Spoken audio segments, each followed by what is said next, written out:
Guys, Nipun Joshi from cricketmerchant.com, and just wanted to come on video to show some of the things that we do in addition to machine knocking as well. So just to give you a brief idea, this bat has been just 90%, or I would say 80% knocked with machine and manual knocking. There is our last round of magical knocking that we called as magical, because that's where exactly the key attention focus is on our side. Once a bat is completely rounded off at the edges as well, knocked at the toe as well, knocked by the machine, that's half the job done for the bat to be knocked. But remaining part of the job is what we do as a manual knocking. So just wanted to kind of quickly update you. This Mace Skull Exploder Grade 2 has been rounded off manually. The edges has been rounded off, knocked in, and if you can take a look as well, the toe has been kind of worked on a bit as well. This one in particular has 1, 2, 3, 4, 5, 6, 7 grains. The good thing about this is the edges are not going off the the grains are not going off the edges, so obviously this is going to be a fantastic, beautiful willow. Same number of grains in the back, grade 2. Now this has been machine knocked, so most of you guys may have noticed on our bats that we knock in is you see a belt mark here and here, because this is tied tight on a machine which is lying horizontal and has been strapped on two places. So with about 9,000, 15,000, 16,000 knocks depending on the willow that we kind of go through on the bat, it's hammered a lot, so creates those engraved belt marks. But nevertheless, this is not something game ready.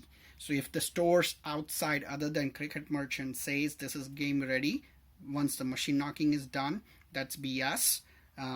You need additional knocking on a cricket bat once it's machine knocked, or else you will be going back to those stores telling that the edges are cracked, the toe cracked, or things like that. Again, nevertheless, this is the natural product, so if it has to break, it may break anytime, even on a first ball. So now, keeping it short, this is machine knocked, and the magical knocking that's done after machine knocking is to try to minimize this belt marks right here. Never knock this area of the bat a lot, because this is the very most delicate portion of a cricket bat. If you knock this area too much, chances of getting this bad, or in a sense in half, is very high.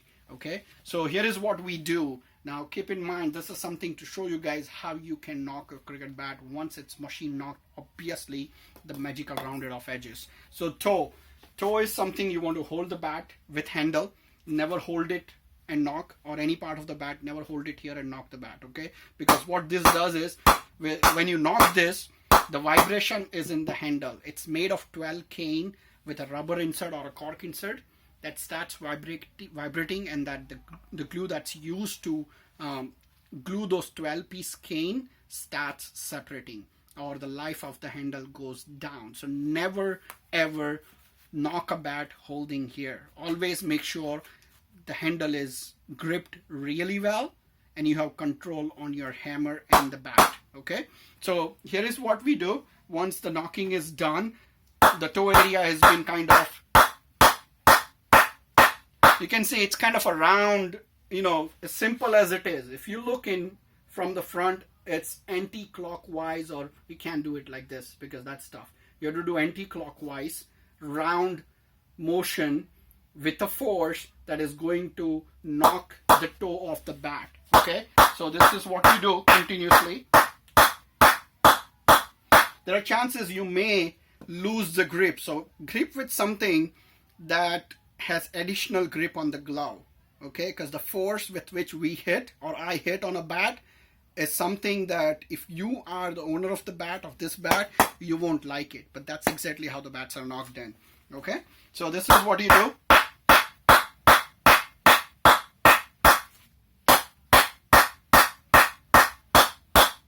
Okay, so that's the toe part. I don't want to knock it in front of you completely. Then this is again round. That's exactly, let me show you.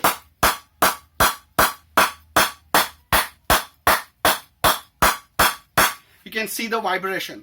I've rested the bat right here on my knee, in fact thigh. So by end of the day, when I have 10-20 bats to knock or 10 bats to knock, this has a red bruise. I mean, you know, it bruises up a lot. So let me tell you this.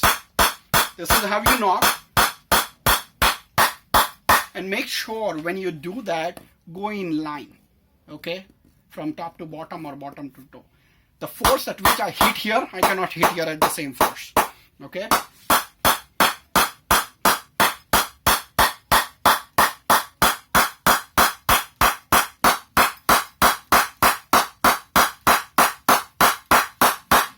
It'll be like I'm insane, but hey, that's okay. This is how the bats are knocked in, and that's exactly what we do. This is also to show you how much of an effort that goes into knocking a cricket bat. Now, this is not an easy task. A lot of you have tried rounding off edges, cracking it up really well. That's okay. If you don't do it, the ball will do it. So, might as well just do it right.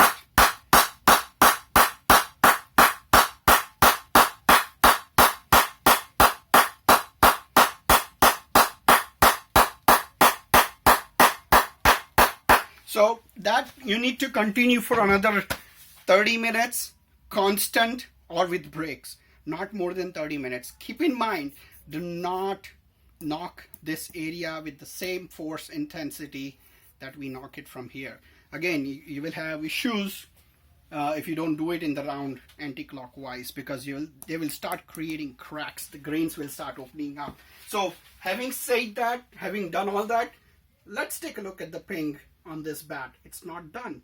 I still have to continue doing what I just showed you. So let's grade 2 Mace Skull Exploder for 225.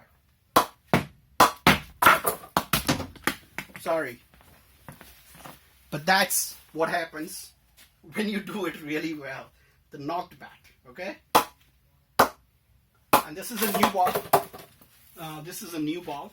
So just take a look at this. Rubber ball bounce. Take a look, guys. If you do it right, this is what you should be seeing it in a cricket bat. Obviously, Mace is a premium quality product, so it tends to have better performance than any other brand, hands down, guaranteed, because these are fantastic product. Alright, that's pretty much it, guys, for you from Cricket Merchant. This is Nipun Joshi signing off, and I just reviewed how to knock a cricket bat once the knocking is done as well, when the rounded off edges and toe is completely done. Thank you for watching. Until next, stay tuned. We'll be coming up with more videos, and thank you for following us on Facebook, subscribing to our YouTube channel. If you haven't done so, please do so. Give us a thumbs up. Until next.